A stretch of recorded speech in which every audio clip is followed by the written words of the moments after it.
सबैभन्दा पहिले आफ्नो विद्यालयको इमिस वेब पेज खोल्नु होला।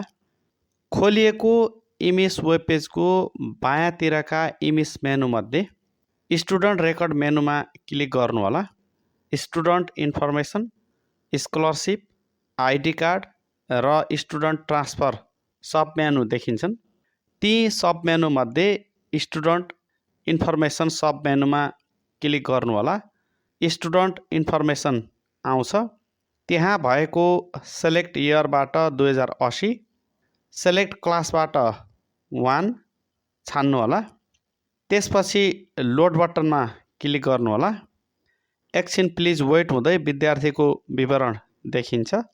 दायाँतिर हरियोमा सेतो अक्षरमा एक्सपर्ट लेखिएको बटनमा क्लिक गर्नु होला। स्टुडेन्ट अन्डरस्कोर 2080 नामको एक्सेल फाइल डाउनलोड फोल्डरमा डाउनलोड हुन्छ। यसका लागि कम्प्युटरको डाउनलोड फोल्डरमा गएर हेर्नु होला। स्टुडेन्ट्स अन्डरस्कोर 2080 एक्सेल फाइल खोलेर त्यहाँ भएको विद्यार्थी विवरण आवश्यकता अनुसार एडिट गरेर वा एडिट नगरिकनै प्रयोग गर्न सकिन्छ।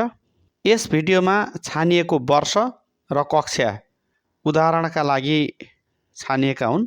यहाँहरूले आफूलाई चाहिएको वर्ष र कक्षाका विद्यार्थीहरूको विवरण पनि यसै गरी एक्सेल फाइलमा एक्सपोर्ट गरेर डाउनलोड फोल्डरबाट उक्त फाइललाई अन्यत्र लगेर वा त्यही फाइलमा भएको विद्यार्थी विवरणलाई एडिट गरेर वा नगरिकनै प्रयोग गर्न सक्नुहुन्छ।